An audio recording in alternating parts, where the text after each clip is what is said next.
कहते हैं कि अगर तलाश करूं तो कोई ना कोई मिल जाएगा, मगर तुम्हारी बेशक। तरह चाहने वाला मुझे कौन चाहेगा। जी बिल्कुल बिल्कुल बिल्कुल। बिल्कुल। सलाम दुआ और नमस्कार। मैं हूँ रूपा।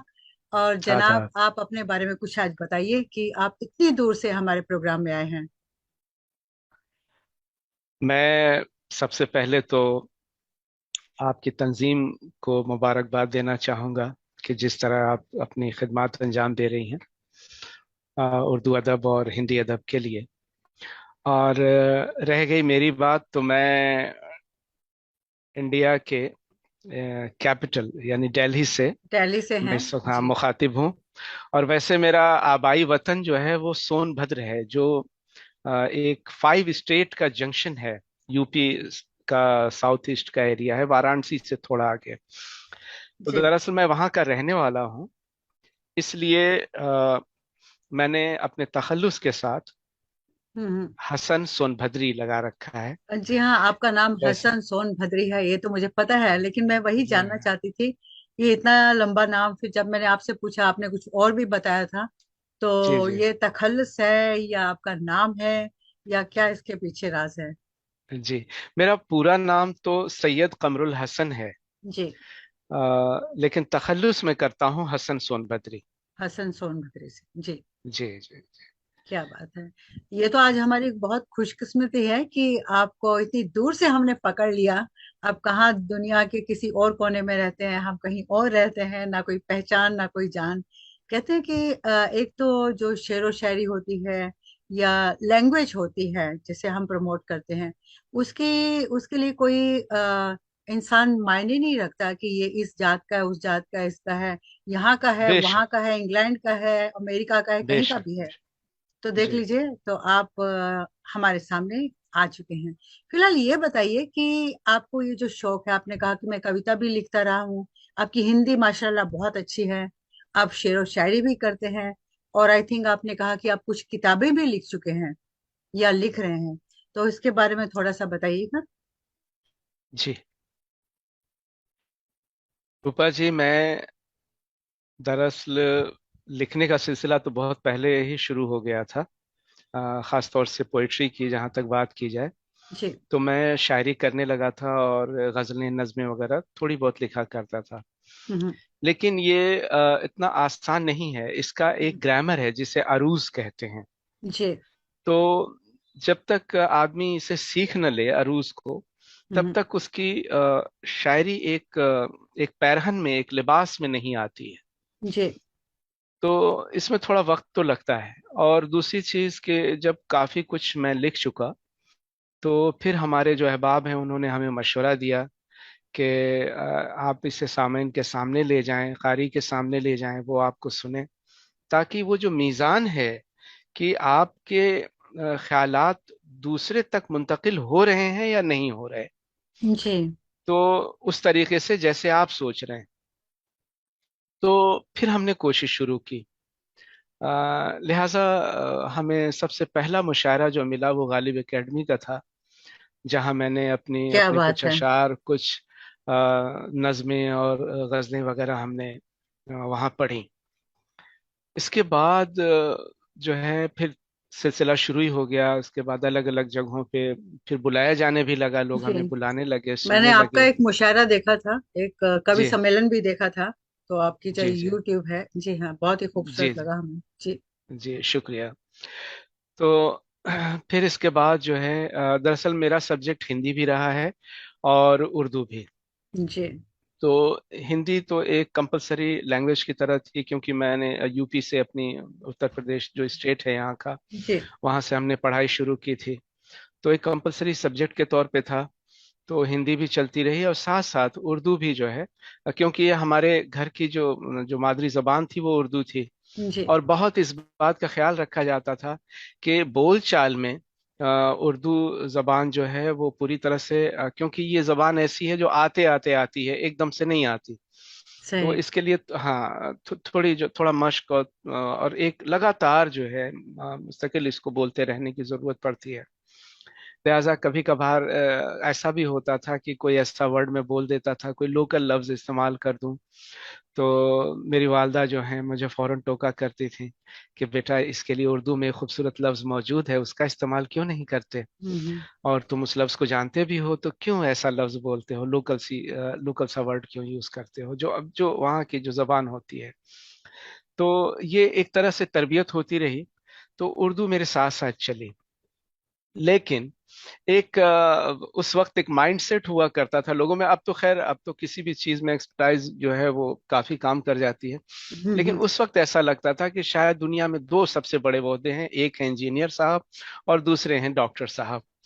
तो अच्छा। या तो आप बायोलॉजी से आप आगे चलें, या फिर आप मैथमेटिक्स और फिजिक्स केमिस्ट्री लेके आगे चलें। हम्म। लिहाजा अपनी पीठ पे भी हमने साइंस का जो बोझ था वो हमने ले लिया, और ला उससे देना ले शुरू करके, कर दिया।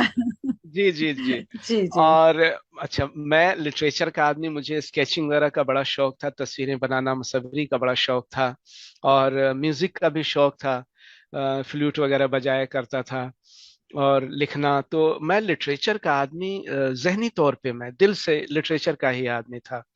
लेकिन अ, अब जो है मेरे साथ साइंस जो है, बहरहाल हमने एक डिप्लोमा किया एयर कंडीशनिंग में, मैकेनिकल से, और उसके बाद फिर उसमें रोजगार भी हमने तलाशना शुरू किया, और बहरहाल फिर हम प्राइवेट कंस्ट्रक्शन कंपनीज में जॉब करने लगे। और लेकिन जिस फील्ड के लिए मैं बना था, अल्लाह रब्बुल इज्जत ने जिस फील्ड के लिए मुझे बनाया था, वहां पर। बहरहाल हम स्विच कर गए वहां, और जो खाली वक्त मिलता था, जो वक्त हम थोड़ा सा निचोड़ पाते थे, उसमें हम लिखने का काम करते थे। तो इस तरह शायरी लिखने का जो है, अशार कहने का एक सिलसिला शुरू हो गया। क्या बात है। और अब तो सोशल नेटवर्क का जमाना है, अब आप कुछ कहते हैं तो लोगों को दिखा सकते हैं, सुना सकते हैं, कोई बहुत अच्छी नाराजगी बात नहीं भी है, होती। बहुत प्लस पॉइंट भी जी, है और बहुत बहुत बेकार बड़ा, बात जी भी है। जी। दोनों चीजें हैं, प्लस हाँ, माइनस ये हर एक चीज में है। सोशल नेटवर्क हमारे हाथ में एक छुरी की तरह है, सही चाहे हम है। उससे सब्जी काट लें, चाहे हम उससे सेब का इस्तेमाल काश करना काट आना के, चाहिए। हाँ, चाहे हम उससे सेब का काश काट के लोगों को खिला दें, या हम किसी को जख्मी कर दें। तो जी। सोशल नेटवर्क भी ऐसा ही है, इसके डिपेंड करता है कि अब जैसे मेरा फेसबुक अकाउंट है, हम्म। अब वहाँ हमने जितने लोगों को जोड़ रखा है वो लिटरेचर से जुड़े हुए लोग हैं, तकरीबन जी 5,000 लोग हैं। जी। तो मैं जब उस पे जाता हूँ, उसके होम पेज पे, तो मुझे उसी से जुड़े हुए, साहित्य से जुड़े हुए लोग ही नजर आते हैं। लेकिन एक अकाउंट जो हमने अपने दोस्त अहबाब के साथ बनाया था कि ओहो। कुछ सेलिब्रिटीज भी उसमें जुड़ जाएं, कुछ फलां साहब भी जुड़ जाएं, कुछ फलां स्टाइलिस्ट लोग जो हैं वो भी जुड़ जाएं, और मॉडर्न जहनियत के, तो वहां जाते हैं तो वहां ऐसी ऐसी चीजें हैं कि हम तो, मुझे मोबाइल जो है दूसरी तरफ करना पड़ता है कि घर के बच्चे या बड़ों की नजर ना पड़ नहीं जाए। देख रहे हैं, सही। तो हाँ, तो ये ऐसा है कि आप इसे जैसे चाहें इस्तेमाल कर सकती हैं, एक अच्छे मकसद के लिए भी, और फिर जैसा आपका जहन हो। जैसे न्यूक्लियर की शुरुआत हुई थी, उसको बनाया गया था किसी अच्छी चीज के लिए बनाया गया था। जी, तो हाँ उसका हाँ इस्तेमाल देखिए कहाँ पर हुआ, और आजकल लोग न्यूक्लियर न्यूक्लियर के कहते हैं और ढेरे पे बैठे हुए हैं। हाँ। जी। और आप एक्सप्लोजिव्स के ढेर पे बैठे हैं, और ये तो जैसा कि लोग कहते हैं कि इतनी इतनी इजादात हो गई हैं आज डिस्ट्रॉय करने के लिए इस छोटे से खूबसूरत प्लेनेट को, कि अगर ये सारे के सारे सिर्फ अपनी जगह पे ही एक्सप्लोड हो जाए तो 6 राउंड शायद ये दुनिया तबाह हो जाए। बिल्कुल। लेकिन अब आप जरा सोचिए कि अगर इसी से एनर्जी बनाई जाए तो हजारों हजार साल तक हम इलेक्ट्रिसिटी की कमी को पूरा कर सकते हैं। तो जी। उसी का इस्तेमाल जो है हम ठीक यही चीज जो है सोशल नेटवर्क पे भी डिपेंड करती है, आपने बिल्कुल सही कहा। और मैं चाहूंगी कि अ, एक देखिए आज बातें बहुत हो गई, क्योंकि हम्म, जबकि आप इतने एक जहन इंसान हैं, पोएट हैं, शेर व शायरी से ताल्लुक रखते हैं, फ्लूट भी बजाते हैं, पता नहीं क्या क्या करते हैं, तो आज आपका दिन है, तो आज कुछ ना कुछ सुनाते जाइए। इरशाद। जी जरूर। और ये आपको 4 मिसरे सुना देता हूँ इरशाद। कि प्यार भरी बस एक बूंद का प्यासा दिल, प्यार भरी एक बूंद का बस प्यासा दिल। एक बूंद का प्यासा दिल, तपता रेगिस्तान तो देखा होगा ना, क्या बात है। तपता रेगिस्तान तो देखा होगा ना, आपके जलवे और हमारा नाजुक दिल, बेचारा इंसान तो देखा होगा ना। देखा होगा ना, क्या बात है। ये आपका तो लिखा हुआ है। जी हाँ, दरअसल ये तो नाजिमों का काम होता है, जो निजामत कर रहे होते हैं वो दूसरों के शेर पढ़ते हैं, शायर को तो अपने ही शेर पढ़ने होते जी हैं। जी जी जी। जी। तो मैं आपको अपनी सबसे पहली गजल इरशाद। का मतला और एक दो शेर आपको सुना दूं। जी। अ, न पूछो किस तरह गुजारी है, न पूछो किस तरह गुजारी है। किस तरह गुजारी है, अश्क आंखों से अब भी जारी है, वाह। अश्क वाह। आंखों से अब भी जारी। अब भी जारी है, दिल मेरा तोड़ के वो कहते हैं, दिल मेरा वो तोड़ तोड़ कर। के वो कहते हैं, आह किसकी थी क्या तुम्हारी है, क्या बात है, क्या बात है। बहुत खूब। दिल मेरा तोड़ के वो कहते हैं, आह किसकी थी क्या क्या तुम्हारी तुम्हारी। है निगोड़ी खुशी भला किसकी, हम्म। है निगोड़ी खुशी भला किसकी, कल हमारी थी अब तुम्हारी अब है, तुम्हारी है। वाह। बहुत है खूब, बहुत। निगोड़ी खुशी भला किसकी, कल हमारी थी अब तुम्हारी है। और शेर बतौर खास, इरशाद। कि खार की बदनसीबियां देखो, हम्म। कांटे की हम्म। खार की बदनसीबियां देखो, फूल की तितलियों से यारी है, वाह। खार वाह। की बदनसीबियां देखो, फूल की फूलों की तितलियों से तितलियों यारी से है, यारी है। न पूछो किस तरह गुजारी है, अश्क आंखों से अब भी जारी है। क्या बात है। क्या बात। ये मेरी सब पहली गजल थी जो मैंने आपसे शेयर की। बहुत खूब, और बहुत बहुत बहुत खूबसूरत। शुक्रिया। उन्वान भी अच्छा था और खूबसूरत। जी और लहजा भी आपका बहुत ही खूबसूरत है। बहुत जी, ही काबिले शुक्रिया। तारीफ है, बहुत आदाब। बढ़िया। कहते हैं कि तेरा मुझसे रूह जिस्मों का नहीं रूह का रिश्ता है। तेरा वाह, मुझसे रूह का नहीं जिस्मों का नहीं रूह का रिश्ता रूह है। का, तू मेरी रूह में तहलील है खुशबुओं की तरह। आ हा हा, वाह वाह वाह, बहुत खूब बहुत बहुत खूब। खूबसूरत, आप बहुत अच्छा बोलते हैं। अभी हिंदी की कोई कविता सुनाइए। हिंदी की तो फिर मुझे कुछ उठाना पड़ेगा, चंद क्योंकि चंद हिंदी चंद लाइनें अगर आपके जहन में आए तो। हिंदी में हमने सावन के ऊपर एक गीत लिखा था, और एक बिरह का गीत लिखा था। अगर आप मुझे सिर्फ चंद सेकंड की इजाजत दें तो बिल्कुल मैं आपको बिल्कुल। पढ़ के सुना दूं। अरे, जी जी। इससे कैसे महरूम रह सकते हैं जी। जी जी, बिल्कुल मैं आपको सुना देता हूँ। बिल्कुल। तो आज हम देख लीजिए, हसन साहब से बात कर रहे हैं। हमारे जो प्रोग्राम में कितने लिटरेरी, कितने समझदार लोग आते हैं। कितने अच्छे अच्छे शेर और शायरी लिखते हैं, कितनी अच्छी कविताएं इस दुनिया में लिखने वाले हैं। इतने भारी भारी साहित्यिक लोग हैं, लिटरेरी लोग हैं। बस खोजने भर की देर रह जाती है हम लोगों को कि हम कब कैसे किस तरह से खोजेंगे। और मुझे लगता है कि मैंने इन्हें नहीं खोजा, इन्होंने मुझे खोज लिया, तो मैंने इन्हें छोड़ा नहीं फिर। मैंने कहा नहीं। जी। बिल्कुल बिल्कुल। और मेरी खुशनसीबी है, आज मैं बहुत खुश हूँ। मेरा ख्याल है जैसे आप देखती हैं मोबाइल चार्ज कर दो तो 24 घंटे, 2 दिन 3 दिन चार्ज रहता है। जी। यकीन मानिए आज की आपसे मुलाकात मुझे कई दिनों तक चार्ज रखेगी। क्या बात है। सेम हियर जी, लाइकवाइज, बिल्कुल। जी जी। जी। तो बहुत अच्छा लगा आपसे मिलके, बहुत खुशी हुई। तो जी एक शुक्रिया। जो अवधि रंग जो होता है, जी। अ, उस रंग में एक कविता हमने कही थी जिसका उन्वान था बिरहन के गीत। वाह। बिरहन के गीत। बिरहन के गीत, जिसमें शायर, जिसमें वो अपने महबूब से गुफ्तगू कर रही है, अ, एक हवा के हवाले से जो बयार चल रही है, जी। कि ओरी पवन बतला दे जरा का मोरे सजनवा आवत हैं, वाह। क्या बात है। ओरी पवन बतला दे जरा का मोरे सजनवा आवत हैं, मोरा घर सूना, आंगन सूना, मोरे नैना सूने लागत हैं। क्या बात ओ रे पवन बतला दे जरा, का मोरे सजनवा आवत हैं।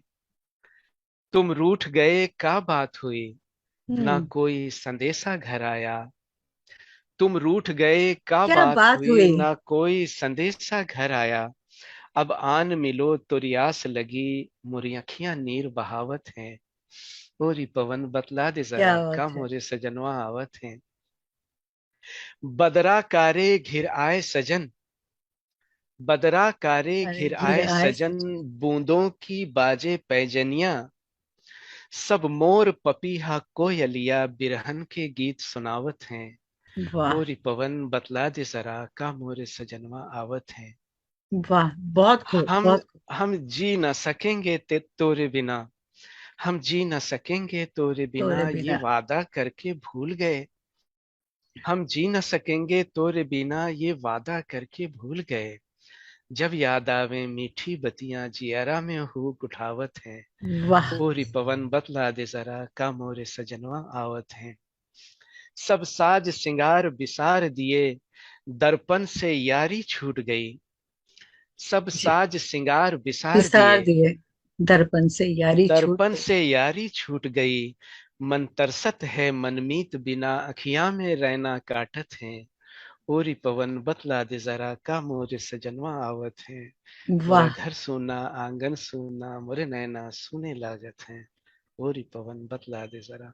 तो ये बहुत एक खूब, अवधि, बहुत खूब। अवधि रंग में एक गीत कहा था, हिंदी का खास तौर से। जी। तो ये भी साथ साथ चलता है, क्योंकि ये डिपेंड करता है कि कैसे माहौल में हम पढ़ रहे हैं। तो कभी कभार ऐसे ऐसे कलाम ऐसे भी पढ़ दिया माहौल में करता जगह हूँ। पे जाना भी होता है। जी। जी जी, बिल्कुल बिल्कुल। बिल्कुल। तो ये है। वो तो और मुझे ऐसे ही लग रहा था कि तेरी मिट्टी मेरी मिट्टी से अलग तो नहीं, ये तो तेरी खुशबू मेरी खुशबू है कि लोग खिंचे आते हैं। आह, बहुत खूब, बहुत खूब। जी। तो इस तरीके से बात सिर्फ यहीं तक महदूद नहीं रही। मुझे दरअसल पढ़ने का शौक बहुत था। दिल्ली आने के बाद फिर रोजी रोजगार और ये सारी चीजें, आपको तो पता है इंडिया में थोड़ा सा है कि लोगों के लिए जी। ये भी एक चीज है कि उन्हें बरसरे रोजगार भी होना है। और क्योंकि ये चीज तो अच्छी है, लेकिन फैमिली है, इसके लिए एक रोटी का इंतजाम बहुत जरूरी है। तो बिल्कुल बिल्कुल। रोजगार चाहिए, काम चाहिए। तो जी। अब मैं जब जॉब में रहता हूँ तो नौकरी का मतलब ही नौकरी है। वहां फिर आपकी अपनी ख्वाहिशात, अपनी मर्जी तो नहीं उतनी चल पाती। तो मुझे लिटरेचर के लिए वक्त निचोड़ना पड़ता था। क्या बात है। पहले तो मैं बहुत पढ़ता था, लेकिन फिर जब से रोजी रोटी का सिलसिला शुरू हुआ तो मेरी पढ़ाई पे बड़ा बुरा असर पड़ा था, जिसमें कम हो गया। तो मुझे अलग से कुछ वक्त, जब लोग हमारे दोस्त अहबाब, मेरे कलीग जब मौज मस्ती किया करते, तो मैं किताबों के साथ जो है जूझता रहता था, उन्हीं को अपना दोस्त बना के रखा था। तो मुझे फलसफे का बड़ा शौक था। मैं फिलोसफर्स को पढ़ा करता था कि जो जो आपके कल्ब को रोशन करे, ऐसा इल्म, वो कौन इल्म से जो ऐसे आपको। फिलोसफर को आपने पढ़ा। मैंने खलील जिब्रान को, शेख खलील जी। सादी को भी हमने पढ़ा। फिर हमने ओशो सॉक्रेट्स को को हम। कहा पढ़ा होगा। हाँ हाँ, ओशो जी। को ओशो ओशो को को हमने पढ़ा है पढ़ा। जी। जी जी। और फिर हमने इस्लाम की भी स्टडी की। इसके बाद हमने कुछ हिंदू मैथोलॉजी का भी बहुत वो किया, उनकी स्टडी की। कि पूरी वाल्मीकि रामायण हमने पूरी पढ़ डाली, भागवत पढ़ा, महाभारत का कुछ हिस्सा, क्योंकि वो बड़ी बहुत ज्यादा मोटी किताब है। जी। तो उसका कुछ हिस्सा हमने पढ़ा। फिर एक किताब मुझे मिली जिसका नाम था अष्टावक्र संहिता। अच्छा। एक ऐसा टीनेजर आलिम जिसने एक 50-55 साल के एक बादशाह को अपना शागिर्द बनाया। बिल्कुल, वो उनको कहते ही थे क्योंकि 8 जो अंग थे उनके टेढ़े थे, तो इसीलिए जी उनका जी, नाम अष्टावक्र उनका रखा नाम गया था। अष्टावक्र पड़ा। और जी आई जी थिंक जी। जो जनक साहब के दरबार में गए थे तो लोग हंसने लगे। तो उन्होंने कहा कि हाँ, तुम लोग सब चमार हो कि चमड़े की कीमत देखते हो, बिल्कुल आलिम बिल्कुल नहीं देखते। बिल्कुल। जी। हम्म। तो लोग ये देख रहे हैं कि मैं कितना टेढ़ा हूं, लेकिन इन्हें ये नहीं पता कि मैं अंदर से कितना सीधा हूं। कितना सीधा हूँ, तो बिल्कुल। एक एक वाकया इसमें बड़ा दिलचस्प आता है शुरू में, जो हम्म बड़ा मुतासिर करता है कि राजा जनक ने जब ऐलान कराया कि जो कौन है जो मुझे एकदम अल्प अवधि में, बहुत थोड़े मुख्तसर वक्त में मुझे ज्ञान दे सकता है। हम्म तो लोगों ने उनसे पूछा कि वो मुख्तसर वक्त कितना है, कितने वक्त में हम्म आप कह रहे हैं। हम्म उन्होंने कहा कि जो जीन जो होती है, सैटल जो घोड़े के ऊपर रखा जाता है, हम्म, उसके एक रकाब में पैर डाल के पैर डाल। दूसरे रकाब में डालने के बीच का जो वक्त होता है, हम्म, इसके दरमियान जो मुझे ज्ञान दे दे। सारे लोग पीछे हट गए, क्योंकि ये इतना मुख्तसर वक्त होता है कि ऐसे में ज्ञान देना। तो अष्टावक्र ने उनसे कहा कि इतने ही वक्त में मैं आपके अलावा दो और लोगों को भी ज्ञान दे सकता हूँ। जी जी। तो वो वक्त आया, और फिर इन्होंने जब उनसे कहा, जैसे ही उन्होंने रकाब में पांव डाला, इन्होंने कहा कि राजन, आई अपनी इच्छाओं को अपनी मुट्ठी में पकड़िए। अपने अहंकार को अपने अहंकार को अपने वश में कीजिए, और वश में अपनी कीजिए। जी। हाँ, और अब अपनी इच्छाओं पे अपनी इच्छाओं को रोकिए और अपने अहंकार पे नियंत्रण कीजिए, और जी सुखी हो जाइए। वो बादशाह एकदम से रुक गया, कहा कि एक किंग की, एक बादशाह की यही तो शिनाख्त है, यही तो पहचान है कि वो जो चाहे कर सकता है, और ये उसका ईगो तो होता ही है कि वो एक बादशाह है। बिल्कुल। उसको वो कैसे छोड़ सकता है? हम्म, और वो जो चाहे कर सकता है, अपनी हर ख्वाहिश को पूरी कर सकता है, इसलिए वो भी नहीं छोड़ सकता है। तो इच्छाओं को कैसे छोड़ा जा सकता है और अपने अहंकार को कैसे वश में किया जा सकता है? अब जो दोनों की बातचीत है, वो दो लोगों के बीच की बात है, अष्टावक्र और राजा जनक की। कि जनक उवाच अष्टावक्र उवाच। फिर मैंने सोचा कि इसका कोई ट्रांसलेशन मुझे मिले, लेकिन मुझे मिला नहीं। हिंदी में तो, इंग्लिश में तो अवेलेबल था, उर्दू में नहीं दिखा मुझे। तो फिर एक आपने दिमाग करना में, शुरू कर दिया। जो हमने शुरू किया है। क्या बात है। तो हाँ, और शायरी के हवाले से, अच्छा। ऐसा नहीं सिर्फ तहरीर में। तो फिर उसके शुरुआत में भी जो है कि कहते हैं, अष्टावक्र की बातों में था वो दम, राजा जनक भी कर गए कदमों में सर को कम। वो क्या कौन बात से सवाल थे, कैसे जवाब थे? वो कौन से सवाल थे, वो कौन से सवाल थे?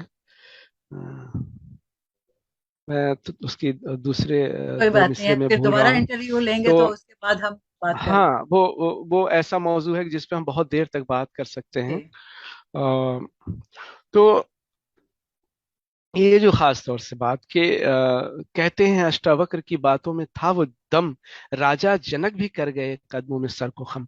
तो वो ऐसी काबिलियत थी, ऐसी सलाहियत थी, जो वाकई उसने झुका दिया बादशाहों को भी। अब वो फलसफा ऐसा नहीं है। अब आप फर्क देखिए, कितनी दिलचस्प बात है। भागवत गीता में अर्जुन और कृष्ण की बात तो है हम्म कि भगवान कृष्ण खुद समझा रहे हैं, लेकिन अर्जुन उनकी हर बात मान नहीं लेते। वो हम्म। दलील देते हैं, लॉजिक देते हैं, सवाल पूछते हैं, वो एकदम एक्सेप्ट नहीं करते जी। उनकी बात को। तो वो लॉजिक है। तो भागवत गीता में आपको सोचने की थोड़ी गुंजाइश है, लेकिन अष्टावक्र ऐसी किताब है जो 2+2=4 है। आप ये करो तो ये होगा, आप ये करो तो फिर ये होगा, आप ये कर दो। राजा जनक कहते हैं, हाँ अब मैंने ये महसूस किया, अब मैंने इस चीज को पा लिया। वो कहते हैं, अब अगले स्टेज पे आओ, अब ये करो। तो इसलिए उस पे बहुत उस पे टीकाएं बहुत कम लिखी गई हैं अष्टावक्र पे। तो ये बड़ी जी हाँ, मैंने नहीं कीमती। पढ़ा हुआ, इसलिए मैं वही हैरान हो रही थी। इनके बारे में हाँ जानती हाँ हूँ, लेकिन मैंने इनकी पुस्तक नहीं पढ़ी हुई। हाँ हाँ। तो इंशाल्लाह इसको आप इस पे भी तर्जुमा कर गुफ्तगू देंगे तो हो होगी। सकता है मैं भी पढ़ लूँ। जरूर जरूर। और कोशिश यही होगी कि बेहतर से बेहतर काम हो सके। ये बड़ी जिम्मेदारी है। बहरहाल, अ, मैं एक शायर हूँ।